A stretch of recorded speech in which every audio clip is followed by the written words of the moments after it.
जय श्री कृष्णा। राधे राधे। आप सभी को सीता नवमी की बहुत बहुत शुभकामनाएं।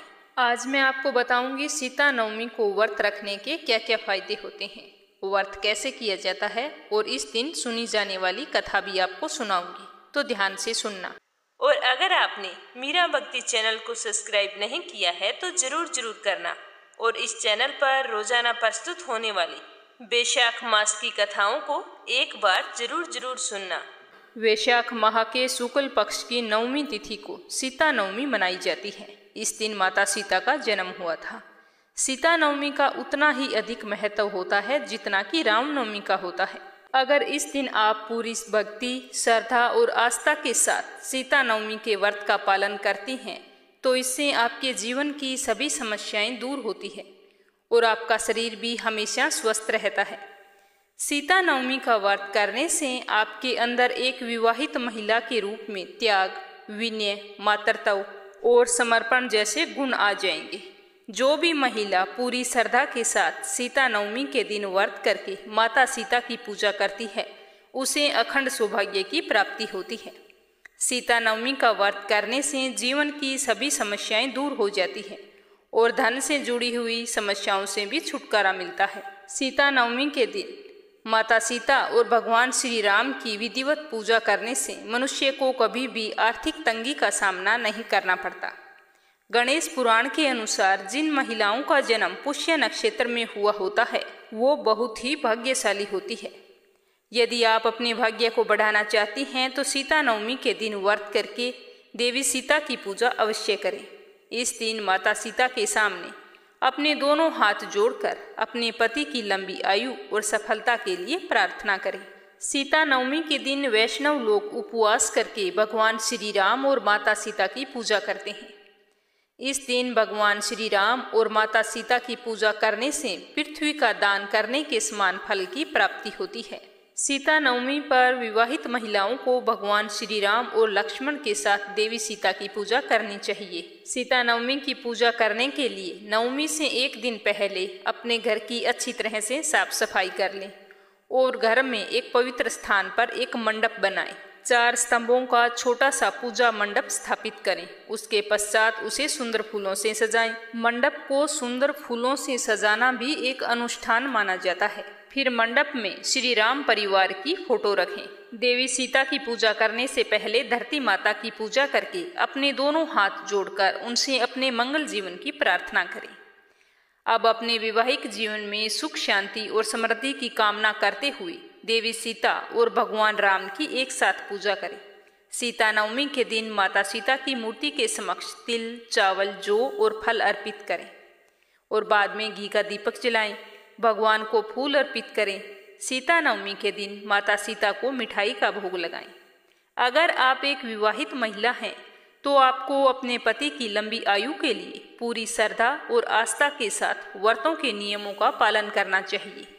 मान्यताओं के अनुसार जो भी महिला सीता नवमी का श्रद्धापूर्वक व्रत करती है वह एक अच्छी बेटी, एक ईमानदार पत्नी और बहू और गुणवान माँ बनती है। अगर आप सीता नवमी के दिन भगवान श्री राम के मंदिर में श्रृंगार दर्शन, महाअभिषेकम, आरती जैसे अनुष्ठान करते हैं तो इससे आपकी सभी मनोकामनाएं पूरी होती है। सीता नवमी के दिन श्रद्धापूर्वक माता सीता और भगवान श्री राम की पूजा करने के पश्चात रामायण का पाठ भी अवश्य करना चाहिए। अगर ये आप नहीं कर सकते हैं तो सिया राम जय जय राम मंत्र का उच्चारण करना चाहिए। उसके बाद माता सीता के शुभ मंत्र का कम से कम 108 बार जाप करें। मंत्र इस प्रकार है, ओम श्री सीताय नमः। माता सीता भगवान श्री राम के प्रति पूर्ण रूप से समर्पित थी, इसीलिए जो भी महिला सीता नवमी का व्रत करके विधि विधान के साथ माता सीता की पूजा करती है उसका वैवाहिक जीवन हमेशा खुशहाल बना रहता है। सीता नवमी की पूजा करने के पश्चात व्रत कथा अवश्य सुननी चाहिए। इस दिन गरीबों को जौ, चावल या गुड़ का दान करना चाहिए और गायों को रोटी खिलानी चाहिए। सीता नवमी के अगले दिन पूजा करने के पश्चात ही प्रसाद ग्रहण करके सीता नवमी के व्रत का पारण करें। तो चलिए सुनते हैं सीता नवमी की व्रत कथा। बोलो सीता मैया की जय हो। माँ लक्ष्मी का अवतार माता सीता अपने पिछले जन्म में मुनि कुशध्वजा की पुत्री थी। नाम था वेदावती। वो बहुत ही सुंदर थी। वे भगवान विष्णु की भक्ति में हमेशा लीन रहती थी, हमेशा उन्हीं की पूजा किए रखती थी। उनका एक प्रण था कि वे विष्णु भगवान के अलावा किसी और से विवाह नहीं करेंगी। उनके पिता एक ऋषि थे। वे अपनी बेटी के इस प्रण को अच्छी तरह से जानते थे। उन्होंने कभी भी अपनी पुत्री को अपना मन बदलने के लिए विवश नहीं किया। पुत्री की इच्छा का सम्मान करते हुए उन्होंने पुत्री के लिए आए हुए अनेकों शक्तिशाली राजाओं और देवताओं के रिश्तों को ठुकरा दिया। जिन रिश्तों को वेदावती के पिता ने मना किया, उन रिश्तों में से एक रिश्ता दैत्यों के शक्तिशाली राजा शंभू का था। रिश्ते के लिए ना मिलने पर दानव शंभू ने इसे अपना अपमान समझा और अपने अपमान का बदला लेने के उद्देश्य से मौका देखकर वेदावती के माता पिता का वध कर दिया। यह देखकर वेदावती बहुत ही दुखी हुई। अपने माता पिता की मृत्यु के बाद वेदावती संसार में बिल्कुल अकेली और अनाथ हो गई। वे अपने पिता के आश्रम में रहने लगी और सारा समय भगवान विष्णु का ध्यान करने लगी। वेदावती बहुत ही खूबसूरत थी और उनकी तपस्या ने उन्हें पहले से भी अधिक सुंदर बना दिया था। एक बार लंका के राजा रावण ने उसे जंगल में भगवान विष्णु के लिए तपस्या करते हुए देखा, तो वेदावती की सुंदरता पर रावण मोहित हो गया। तो वहां जाकर उसने वेदावती के समक्ष विवाह का प्रस्ताव रखा, तो वेदावती ने कोई भी जवाब नहीं दिया। जवाब नहीं मिलने के कारण रावण ने वेदावती की तपस्या को भंग कर दिया और उसके बालों को पकड़कर घसीटने लगा। रावण के इस तरह के व्यवहार से वेदावती अत्यधिक क्रोधित हो गई और अपने बालों को काट दिया और रावण से कहा कि यहीं तुम्हारी आंखों के सामने मैं अग्नि में कूदकर अपने प्राणों का त्याग करूंगी। यह कहकर अग्नि में प्रवेश करते समय वेदावती ने रावण से कहा कि रावण, तूने मेरा अपमान करके अच्छा नहीं किया। अब तो मैं अपने प्राणों का त्याग कर रही हूँ, लेकिन दोबारा जन्म लेकर मैं तुम्हारे विनाश का कारण बनूंगी। कहा जाता है कि वो वेदावती ही थी जो सीता के रूप में दोबारा जन्म लिया और राम जी के माध्यम से रावण के विनाश का कारण बनी। जब वेदावती का जन्म सीता मैया के रूप में हुआ तो वे मिथिला नरेश के राजा जनक को उनके खेतों में जुताई करते समय भूमि पर मिली थी। उनकी दैविक सुंदरता से प्रभावित होकर राजा जनक ने उन्हें अपनी पुत्री के रूप में स्वीकार किया। देवी सीता को जानकी, वेदही, मैथिली तथा अन्य नामों से भी जाना जाता है। वे राजा जनक को भूमि पर पड़ी हुई मिली थी, इसीलिए उन्हें भूदेवी की संतान भी कहा जाता है। तो आइए अब सुनते हैं सीता नवमी के व्रत से जुड़ी हुई पौराणिक व्रत कथा। कथा के अनुसार मारवाड़ क्षेत्र में एक वेदवादी श्रेष्ठ धर्मधुरीण ब्राह्मण निवास करते थे। उस ब्राह्मण का नाम देवदत्त था। उस ब्राह्मण की पत्नी बड़ी ही सुंदर रूप गर्विता थी। उसका नाम शोभना था। ब्राह्मण देवता जीविका के लिए अपने गांव से अन्य किसी गांव में भिक्षा के लिए गए हुए थे, तो पीछे से शोभना ब्राह्मणी कुसंगत में फंसकर व्याभिचार में प्रवृत्त हो गई। अब तो पूरे गांव में इस निंदित कर्म की चर्चाएं होने लगी, परंतु उस ब्राह्मणी पर इस बात का कोई भी असर नहीं हुआ। जब गांव वालों ने इस बात का विरोध किया तो उस दुष्टा ने पूरे गांव को ही जलवा दिया। दुष्कर्मों में रत रहने वाली वह दुर्बुद्धि जब मरी तो उसका अगला जन्म चंडाल के घर में हुआ था। पति का त्याग करने से वह चंडालनी बनी। गांव को जलाने से उसे भीषण कुष्ठ रोग हो गया तथा व्याभिचार कर्म के कारण वह अंधी हो गई। इस तरह से उसने अपने कर्मों का फल भोगना शुरू कर दिया। इसी प्रकार वह अपने कर्म के योग से दिनों दिन दारुण दुख को प्राप्त करती हुई देश देशांतर में भटकने लगी। एक बार वह देव योग से भटकती हुई कौशलपुरी नगरी पहुंच गई। संयोगवश उस दिन वैशाख मास के शुक्ल पक्ष की नवमी तिथि थी, जो समस्त पापों का नाश करने वाली थी। सीता नवमी के पावन उत्सव पर भूख प्यास से व्याकुल वह दुखियारी कुछ इस प्रकार प्रार्थना करने लगी कि हे सज्जनों, मुझ पर कृपा करके मुझे कुछ सामग्री प्रदान करो, मैं भूख के मारे मर रही हूँ। ऐसा बोलते हुए वह स्त्री श्री कनक भवन के सामने बने 1000 पुष्प मंडित स्तंभों से गुजरती हुई उसमें प्रविष्ट हुई।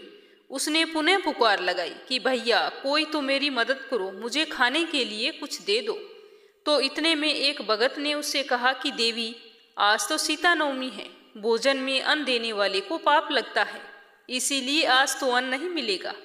कल पारना करने के समय आ जाना। पूजा पाठ करने के बाद ठाकुर जी का प्रसाद भर पेट मिलेगा, किंतु वो तो नहीं मानी। वो बुरी तरह से विलाप करने लगी। तो भगत को उस पर दया आ गई। उसने जल में तुलसी मिली हुई थी, वो पानी उसको पीने के लिए दे दिया। पानी पीते ही वह पापिन, भूखी तो थी, वो मर गई, किंतु इसी बहाने जाने अनजाने उसे सीता नवमी का व्रत पूरा हो गया। अब तो परम कृपालिनी सीता मैया ने उसे समस्त पापों से मुक्त कर दिया। इस व्रत के प्रभाव से वह पापिनी निर्मल होकर स्वर्ग लोक में आनंद पूर्वक अनंत वर्षों तक रही। उसके पश्चात वह कामरूप देश के महाराज जय सिंह की महारानी कामकला के नाम से विख्यात हुई। वहां पर उसने अनेक देवालय बनवाई, जिनमें जानकी रघुनाथ की प्रतिष्ठा करवाई। इस दिन जानकी स्तोत्र, राजकिशोरी, रामचरितमानस आदि का पाठ करने से मनुष्य के सभी कष्ट दूर हो जाते हैं। अतः सीता नवमी पर जो भी श्रद्धालु सच्ची श्रद्धा से माता जानकी की पूजा अर्चना करते हैं, उन्हें सभी प्रकार के सुख सौभाग्य की प्राप्ति होती है। बोलो सीता मैया की जय हो। बोलो सियावर रामचंद्र भगवान की जय हो। तो ये थी सीता नवमी की व्रत कथा। और अब अपने सुनेंगे माता सीता के नित्य नेम की दोनों कहानियाँ। इस दिन इन कहानियों को सुनने से भी हमें पुण्य फलों की प्राप्ति जय हो। यह कहानी उस समय की है जब भगवान श्री राम को दशरथ ने वनवास जाने का आदेश दिया था। जब भगवान श्री राम, लक्ष्मण और सीता मैया पिताजी दशरथ की आज्ञा से वनवास जाने लगे, तो रास्ते में सभी तीर्थ गंगा, यमुना, गोमती नदियों में पितर तर्पण करके वन में कंदमूल फल फूल खाते हुए वन में अपना समय व्यतीत करने लगे। ऐसा करते करते वैशाख का महीना आया, तो प्रतिपदा तिथि के दिन लक्ष्मण जी ने राम की आज्ञा से फल फूल लाकर माँ सीता जी को दे दिए। तब माँ सीता ने 4 पत्तल परोसे। तब लक्ष्मण जी ने पूछा कि भाभी माँ, हम 3 हैं, फिर 4 पत्तल में क्यों परोसा है आपने? तो माँ सीता बोली कि 1 पत्तल गौ माता की है। राम जी, लक्ष्मण जी गौ माता को पत्तल परोस दी। तब राम जी ने सीता मैया से पूछा कि आप खाना शुरू क्यों नहीं कर रहे हैं? तब सीता मैया बोली कि मेरे तो राम कथा सुनने का नियम है। मैं वैशाख के महीने में और कार्तिक के महीने में राम कथा सुनाती हूँ, तो राम कथा सुनाने के बाद में ही फल ग्रहण करूँगी। तब राम जी बोले कि आप अपनी राम कथा मुझे सुना दो। लक्ष्मण जी बोले कि मुझे सुना दो। तब सीता मैया बोली कि औरत की बात औरत ही सुने तो अच्छी रहती है, आप तो मेरे पति हो। और लक्ष्मण जी से बोली कि आप मेरे देवर हो, मैं आपको कथा कैसे सुना सकती हूँ। तब लक्ष्मण जी ने सोचा कि इस जंगल में और कौन औरत मिलेगी जो माता सीता की कथा सुन सके। तब लक्ष्मण जी ने अपनी माया से एक नगरी का निर्माण कर दिया। वह नगरी सारी सुख सुविधाओं से युक्त थी। उस नगरी में सारी चीजें सोने की थी, इसीलिए उस नगरी का नाम सोन नगरी रखा। उस नगरी में कोई भी व्यक्ति गरीब नहीं था, इसीलिए उस नगर के निवासी सारे घमंडी थे। उधर सीता मैया बोली कि आप दोनों बैठो, मैं पानी लेने के लिए कुएं पर जाती हूँ, शायद कोई कथा सुनने वाली महिला मिल जाए। जैसे ही सीता मैया कुएं पर पानी लेने के लिए गई, तो वहां पर बहुत सारी औरतें पानी लेके जा रही थी। तो सीता मैया ने उनसे राम राम किया, तो वो कोई भी नहीं बोली। तो सीता मैया वहां पर बैठ गई। थोड़ी देर में वहां पर एक छोटी सी कन्या आई, तो सीता जी ने उससे बोला कि राम राम बहन, मेरी राम कथा सुनोगी क्या? तब वह बोली कि मेरे घर पर तो काम है। सीता जी ने कहा कि मेरे पति राम और मेरे देवर लक्ष्मण भूखे हैं। तब लड़की बोली कि घर पर मेरी माँ मेरा इंतजार कर रही है, मैं तुम्हारी कहानी नहीं सुन सकती। यह कहकर वो लड़की वहां से जाने लगी। तो सीता मैया को गुस्सा आ गया और उसने श्राप दिया कि सारी नगरी साधारण हो जाए। जब लड़की घर आई तो माँ बोली कि ये क्या हुआ बेटा? तब वह लड़की बोली कि मेरे को तो पता नहीं क्या हुआ, मैं तो जैसी गई थी वैसी ही आई हूँ। यह कहकर उसने अपने कपड़ों की तरफ और घड़े की तरफ देखा, तो सोने का घड़ा पीतल का हो गया था और कपड़े उसके जगह जगह से फटे हुए थे। तो वो बोली कि माँ, मुझे तो नहीं पता कि ये कैसे हुआ, पर कुएं पर एक साध्वी बैठी थी, उसने मुझसे कहा था कि तुम मेरी राम कथा सुन लो। तो मैं बोली नहीं और ना ही मैंने उसे राम राम किया। यदि उसने कुछ किया होगा तो मुझे नहीं पता। तुम ही जाकर पता कर लो। तब उसकी माँ ने उसको समझाया कि तुम वापस जाकर कथा सुन। तो लड़की बोली कि मैं कहानी नहीं सुनूंगी। उसने तुरंत मना कर दिया। तभी उसकी बहू बोली कि माताजी, आपकी आज्ञा हो तो मैं कहानी सुनकर आती हूँ। यह कहकर बहू कुएं पर पानी लेने गई और वहां जाकर कुएं में से घड़ा भर ले और वापस खाली कर दे, घड़ा भर ले और वापस खाली कर दे। तो सीता मैया ने कुछ देर तक देखा और फिर बोली कि बहन, आपके घर पर कुछ काम नहीं है क्या? तब वह बोली कि माताजी, मैं तो सारा काम करके आई हूँ। तब माँ सीता बोली कि तूने मुझे माँ कहकर बुलाया, यदि तुझे समय हो तो मेरी राम कहानी सुन लो। तो वह बोली, माताजी कहानी सुनाओ, मैं प्रेम पूर्वक सुनूंगी। यह कहकर वो वहां पर हाथ जोड़कर बैठ गई। तो सीता मैया बोली कि चंदन चौकी मोतिया हार, राम कथा मारे हिवड़े रोहार। राम कथा सुनाऊं, राम ने मनाऊं, राम कहे तो परदेश में जाऊं। सीता जी ने कहा कि हे बहन, तूने मेरी मृत्यु लोक में मदद की है, भगवान तेरी स्वर्ग लोक में रक्षा करेंगे। यह कहकर सीता जी ने राम कथा सुनाई और उस सास की बहू ने उस कथा को बड़े ही प्रेम से सुना।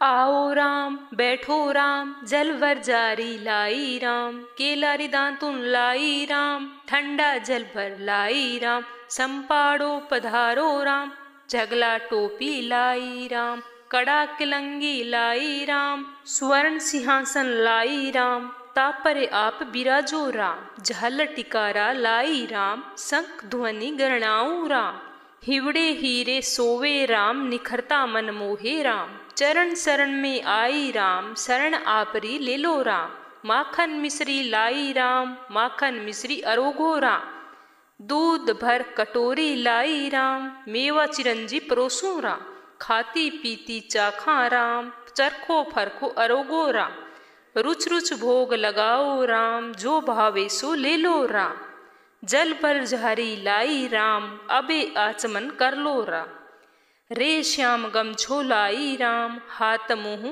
पोंछ लो राम, पुष्पासु सेज बिछाऊं राम, आंतरिया छिड़काऊं राम, हिंगलू डोल्या दिलाऊं राम, सीताजी चरण दबावे राम, सुख बर सेज पोडो राम, हाजर पंखा ढोलू राम, थामे राम भामे राम, रोम रोम में राम ही राम, घट घट में माँ बिराजो राम, मुख में तुलसी बोलो राम, खाले मिजाज काई काम को, जब बोलो जब राम ही राम, बोलो पंछी राम राम, पूर्ण होवे मंगल काम। ऐसा कहकर सीता मैया ने अपनी राम कथा पूरी की और कहा कि हे बहन, तूने मेरी राम कथा सुनी, मेरी सहायता की, राम लक्ष्मण को मैंने जिमाया है, भगवान तेरी भी रक्षा करेंगे, तुझे स्वर्ग का सुख मिलेगा। तो सीता माता ने यह कहकर उपहार स्वरूप अपने गले में से हार निकालकर उसे दे दिया। जब वह बहू घर आई तो उसका मटका सोने का हो गया। सासू जी ने यह सब देखा तो पूछा कि बहू, ये तू कहाँ से लेकर आई है? तो बहू बोली कि सीता से मैंने राम कथा सुनी है, ये उसी का फल है। तो सासू जी बोली कि बेटा, अब प्रतिदिन जाके राम कथा सुन आना। तो सास के कहे अनुसार बहू रोजाना जल्दी जल्दी घर का काम निपटाती और राम कथा सुनने कुएं पर चली जाती। बहू को राम कथा सुनते सुनते बहुत दिन हो गए थे। तब उसने माँ सीता से पूछा कि माँ, आप उसका उद्धापन विधि भी मुझे बताओ, कहानी सुनते हुए तो मुझे बहुत दिन हो गए हैं। तब सीता मैया ने कहा कि एक नारियल ले आना, उसके 7 टुकड़े कर लेना, 7 भाग अलग अलग रख लेना, एक भाग मंदिर में चढ़ा देना, जिससे मंदिर बनवाने जितना फल प्राप्त हो जाएगा। एक भाग सरोवर के किनारे गाड़ देना, जिससे सरोवर खुदवाने जितना पुण्य आपको प्राप्त होगा। एक भाग भगवत गीता पर चढ़ाना, जिससे भागवत गीता का पाठ करवाने जितना फल होगा। और एक भाग तुलसी माता पर चढ़ाना, जिससे तुलसी विवाह जितना फल मिलेगा। एक भाग कुंवारी कन्या को दे देना, जिससे कन्या विवाह जितना पुण्य फल तुम्हें मिलेगा। और एक भाग सूरज भगवान को चढ़ाना, जिससे 33 करोड़ देवी देवताओं को भोग लगाने जितना फल तुम्हें प्राप्त होगा। तो बहू ने सीता मैया से सारी विधि ध्यान पूर्वक सुनी। घर आकर विधि पूर्वक उद्धापन कर दिया। माता सीता के पास आई और बोली कि माँ, मैंने उद्धापन पूरी विधि पूर्वक कर दिया है, तो सीता मैया बोली कि अब 7 दिन बाद में बैकुंठ से विमान आएगा। तो सीता मैया के कहे अनुसार 7 दिन बाद बैकुंठ से विमान आया। तो बहू ने अपनी सासू माँ से कहा कि सासू माँ, स्वर्ग से विमान आया है। तो सासू जी ने कहा कि बहू, तेरे ससुर जी को और मेरे को भी ले चल, तेरे माता पिता को ले चल, सारे कुटुंब परिवार को ले चल, अड़ोसी पड़ोसी को भी बिठा ले। तो बहू ने अपनी सास के कहे अनुसार सबको बिठा लिया, पर विमान तो अब भी खाली पड़ा था। इतने में बहू की ननंद वहां पर आ गई। तो देखते ही खाली विमान एकदम से भर गया। तब बहू ने कहा, माँ सीता, खाली विमान एकदम से कैसे भर गया? मेरी ननंद बाईसा को भी बिठा लो। तो माँ सीता ने कहा कि इसने कभी भी कोई धर्म पुण्य कार्य नहीं किया, और जब मैंने इससे राम कथा सुनने को बोला था तब भी इसने मना कर दिया और घर लौट आई थी। तो इसके लिए विमान में कोई जगह नहीं है। अगर उसे बैकुंठ में जगह चाहिए तो पहले राम लक्ष्मण की कथा सुननी होगी और उसके बाद में आपके लिए भी विमान आएगा। तो इतने में सारे गांव वाले वहां पर इकट्ठा हो गए और पूछने लगे कि बहू, तुमने ऐसा कौन सा धर्म पुण्य किया है? गीता भागवत के पाठ किए हैं, हमें भी तो बताओ। तो बहू ने कहा, ऐसा मैंने कुछ भी नहीं किया। मैंने तो माता सीता से प्रतिदिन राम कथा सुनी है और नियम से उद्यापन किया है। तो सारे गांव वाले यह सुनकर राम कथा सुनाने की जिद करने लगे। तब बहू राम कथा कहने लगी और सारे नर नारी बड़ी ही श्रद्धा से प्रेम पूर्वक सुनने लगे। जब तक राम कथा पूरी हुई तो होते ही सारी नगरी फिर से सोने की हो गई। तो बहू ने कहा कि आज से जो भी कोई राम कथा सुनेगा उसको मेरे समान ही फल मिलेगा। सब राम लक्ष्मण जी की जय जयकार करने लगे और विमान बैकुंठ में चला गया। स्वर्ग में जाते ही स्वर्ग के 7 दरवाजे अपने आप खुल गए। पहले द्वार पर नाग देवता, समस्त देवी देवता पुष्पों की वर्षा करने लगे और सारे देवताओं ने पूछा कि तूने कौन से धर्म पुण्य कर्म किए थे? तब बहू ने बताया कि मैंने तो राम लक्ष्मण जानकी की कहानी सुनी थी। तो यह सुनकर सारे देवताओं ने कहा कि हम तुमसे बहुत ही खुश हैं, वरदान मांग। तब बहू ने कहा कि मेरे पास तो सब सिद्धियां हैं, मुझे यह वरदान दो कि जो भी व्यक्ति श्रद्धा व भक्ति से राम कथा, राम लक्ष्मण जानकी की कहानी को सुनेगा उसको मेरे समान ही फल मिलेगा। तो सभी देवताओं ने तथास्तु कहते हुए फूलों की वर्षा की और चारों ओर भगवान श्री राम के जय जयकार होने लगी।